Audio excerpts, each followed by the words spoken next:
علی کا روپ ہے یہ منبر سلونے پر، علی کا روپ ہے یہ منبر سلونے پر، دیار جہل میں ہے علم کی اذان باقر، علوم آل محمد کا آسمان باقر۔ اعوذ باللہ من الشیطان الرجیم، بسم اللہ الرحمن الرحیم، الحمدللہ والصلاۃ والسلام علی رسول اللہ وآلہ آل اللہ، اما بعد فقد قال صاحب رسول اللہ صلی اللہ علیہ وآلہ وسلم جابر ابن عبداللہ الانصاری، یا باقر انت الباقر حقا انت الذی تبقر العلم بقرا۔ محترم معزز ناظرین و سامعین، علوم آل محمد کی نشر و اشاعت کرنے والے، دنیا کے سب سے پہلے حوزہ علمیہ کی بنیاد رکھنے والے امام محمد باقر علیہ السلام کہ جن کے بارے میں نے سب سے پہلی ویڈیو میں تفصیل کے ساتھ بیان کیا تھا کہ کس طرح امام علیہ السلام نے علوم کی نشر و اشاعت کی اور کس طرح سے دشمنوں کو علمی شکست دی۔ اب یہاں پر میں مناسب سمجھتا ہوں کہ امام علیہ السلام کے چند ایک شاگردان کا تعارف کروا دیا جائے، تاکہ اس بات کا اندازہ ہو جائے کہ آپ نے کس انداز میں رسول اللہ کے علوم کی تبلیغ کی اور لوگوں نے کس انداز میں اس کو اخذ کیا اور کس طرح اس کو دوسروں تک پہنچایا۔ امام علیہ السلام کے پہلے شاگرد ہیں جناب جابر ابن عبداللہ الانصاری، یہ واحد آپ کے شاگرد ہیں جو کہ رسول اللہ کے صحابی ہیں۔ انہوں نے رسول اللہ کا زمانہ بھی دیکھا، مولا کائنات علی ابن ابی طالب کا زمانہ بھی دیکھا، امام حسن مجتبیٰ علیہ السلام کا زمانہ بھی دیکھا، امام حسین علیہ السلام کا زمانہ بھی دیکھا، امام سجاد علیہ السلام کا زمانہ بھی دیکھا، اور اسی طرح امام باقر علیہ السلام کا زمانہ بھی دیکھا۔ اور یہ وہی ہستی ہیں کہ جن کے ذریعے سے رسول اللہ نے اپنا سلام جناب امام محمد باقر علیہ السلام کو پہنچایا۔ شاید ان کو اتنی طویل عمر دینے کی یہ وجہ تھی کہ جناب جابر اپنی آنکھوں سے دیکھ سکیں کہ کس طرح امام باقر علیہ السلام رسول اللہ کے بیان کردہ علوم کو لوگوں تک پہنچاتے ہیں اور کس طرح اس کی نشر و اشاعت کرتے ہیں۔ اور جناب جابر بن عبداللہ انصاری کا یہ اعزاز اور شرف ہے کہ قبر امام حسین علیہ السلام کے سب سے پہلے زائر کہ جنہوں نے روزہ اربعین آ کر امام علیہ السلام کی زیارت کی، سب سے پہلے زائر جناب جابر بن عبداللہ انصاری ہیں۔ اور اسی طرح آپ کے دوسرے شاگرد جناب ابو بصیر لیث بن البختری المرادی، یہ وہ ہیں کہ جن کے بارے میں امام صادق علیہ السلام نے فرمایا کہ یہ 4 افراد ایسے ہیں کہ جنہوں نے میرے بابا کی احادیث کی حفاظت کی اور ان کے دین کو لوگوں تک پہنچایا۔ ان 4 افراد میں سے یہ جناب ابو بصیر بھی ایک ہیں، اور تیسرے جو شاگرد ہیں امام علیہ السلام کے وہ ہیں ابو بصیر عبداللہ بن محمد الاسدی۔ ان کا شمار اصحاب اجماع میں سے ہوتا ہے۔ اصحاب اجماع کہ جن کے بارے میں قاعدہ تصحیح ما یصح عنہ کا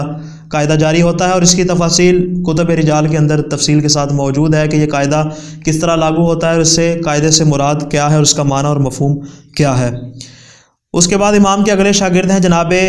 ابو بصیر یحییٰ بن قاسم اسدی۔ یہ امام کے ثقہ اور معتبر شاگرد تھے، مگر یہ نابینا تھے۔ نابینا ہونے کے باوجود بھی انہوں نے امام علیہ السلام سے علوم کو سیکھا، اور ان کے بارے میں یہ مشہور ہے کہ جب امام علیہ السلام مدینے میں یا کسی مقام پر تشریف فرما نہیں ہوتے تھے تو امام کا حکم یہ ہوتا تھا کہ اگر میں نہ ہوں تو لوگ ابو بصیر یحییٰ بن قاسم اسدی کی طرف رجوع کریں۔ امام کے اگلے شاگرد ہیں جناب زرارہ ابن اعین،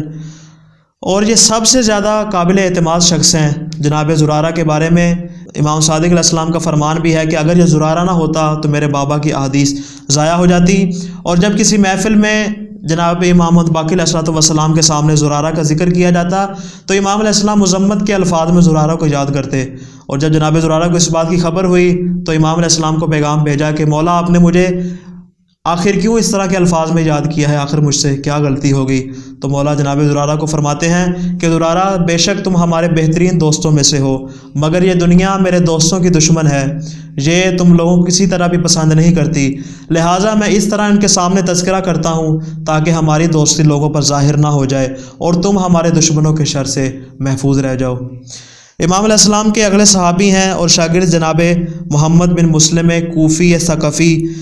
انہوں نے امام محمد باقر علیہ السلام سے تقریباً 30,000 احادیث اور امام جعفر صادق علیہ السلام سے 16,000 احادیث اخذ کی، اور وہ واقعہ ان کے بارے میں مشہور ہے کہ جب کوفے کا قاضی ابو لیلہ نے جناب محمد ابن مسلم کی شہادت کو اور گواہی کو رد کیا تو امام علیہ السلام نے ابو کہمش سے کہا کہ ابو کہمش جب کوفے میں جانا تو قاضی ابو لیلہ سے میری طرف سے یہ 3 سوالات کرنا، تو اسے کہنا کہ ان تمام سوالات کی شرط یہ ہے کہ اس کا جواب حدیث رسول اللہ صلی اللہ علیہ وسلم سے ثابت ہو۔ پہلا سوال یہ کہ اگر نماز کی پہلی 2 رکعتوں میں شک ہو جائے تو اس کا حکم کیا ہے؟ دوسرا سوال یہ کہ اگر کپڑے پر یا بدن پر بول یعنی پیشاب لگ جائے تو اس صورت میں کیا کرنا چاہیے؟ اور تیسرا سوال یہ کہ رمی جمرہ کرتے وقت 7 کنکریوں میں سے اگر کوئی کنکری زمین پر گر جائے تو اس کا کیا حکم ہوگا؟ تو یہ سن کر قاضی ابو لیلہ خاموش ہوا، اس کے پاس کوئی جواب نہ تھا، تو پھر اس نے جناب ابو کہمش نے کہا کہ ان تمام سوالات کی تعلیم مجھے امام صادق علیہ السلام نے کی ہے، اور امام نے فرمایا کہ جب تمہارے پاس ان سوالات کے جوابات نہیں ہیں تو تمہیں کس نے اس بات کا حق دیا ہے کہ تم محمد ابن مسلم کی گواہی کو رد کرو؟ چنانچہ اس نے جناب محمد ابن مسلم کی گواہی کو نافذ کر دیا۔ امام کے اگلے شاگرد ہیں جناب جابر بن یزید جوفی۔ یہ اگرچہ کوفہ کے رہنے والے تھے مگر یہ پھر مدینہ میں آ گئے، اور امام علیہ السلام نے حکم دیا کہ اگر تم سے کوئی پوچھے تم کہاں کے رہنے والے ہو تو یہی بتانا کہ میں مدینے کا رہنے والا ہوں۔ جناب نعمان ابن بشیر روایت کرتے ہیں کہ ایک مرتبہ ایک شخص آیا جناب جابر ابن یزید جوفی کے پاس اور اس کو ایک خط دیا، تو اس نے خط کو اپنی آنکھوں سے لگایا اور کھولنے کے بعد اس نے جب خط کو پڑھا تو وہ نہایت ہی غمگین ہوا، اور اس نے کیا کیا؟ اس نے سامان سفر باندھا اور کوفہ چلا گیا۔ وہاں جانے کے بعد اس نے عجیب و غریب حرکتیں شروع کر دیں۔ اس نے ایک لکڑی کو گھوڑے کی شکل بنا کر بچوں کے ساتھ کھیلنا شروع کر دیا۔ اب یہ جب حالات و واقعات پیش آ رہے تھے، دوسری جانب سے حاکم کوفہ نے کہا کہ جابر ابن یزید جوفی کو گرفتار کر کے اس کا سر قلم کر دیا جائے۔ اب حاکم کوفہ کو جیسے ہی معلوم ہوا تو اس نے کہا کہ جابر تو پہلے ایک مرد فقیہ تھا لیکن اچانک وہ پاگل ہو گیا ہے اور پاگل کے اوپر حد جاری نہیں ہو سکتی۔ اور جب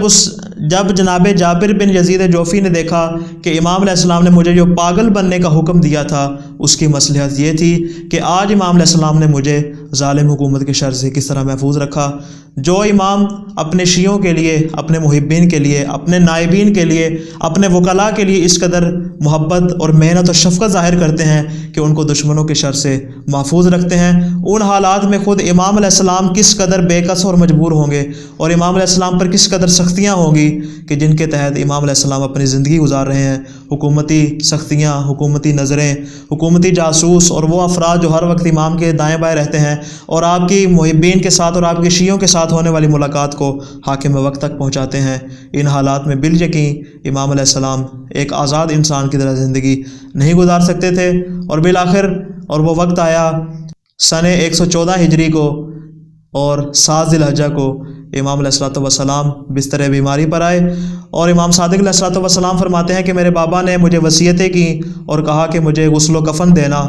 تو جب امام علیہ السلام کو یہ وصیتیں کی تو امام صادق علیہ السلام نے فرمایا، بابا میں نے جتنے دن بھی آپ کو بستر بیماری پر دیکھا مگر آپ کو اتنا مسکراتے ہوئے اور اتنا سکون کی حالت میں نہیں دیکھا، آج آخر کیا بات ہوئی ہے کہ آپ اتنے پرسکون دکھائی دے رہے ہیں؟ تو امام باقر علیہ السلام نے فرمایا، بیٹا کیا تم سنتے نہیں؟ پسے دیوار میرے بابا یعنی تمہارے دادا امام علی بن الحسین زین العابدین کی آواز آ رہی ہے کہ اے میرے بیٹا محمد آ جاؤ، ہم تمہارے منتظر ہیں۔ بس سامعین و ناظرین، 7 ذیلحجہ کو امام علیہ السلام کی شہادت ہوتی ہے اور آپ کو اپنی دادی جناب فاطمہ الزہرا سلام اللہ علیہا کے پاس ہی جنت البقیع میں دفن کیا جاتا ہے۔ دعا ہے خلاق دو عالم سے کہ اللہ تعالیٰ ہمیں اس بات کی توفیق دے کہ ہم سیرت امام محمد باقر علیہ السلام پر عمل پیرا ہو سکیں۔ والسلام علیکم ورحمۃ اللہ وبرکاتہ۔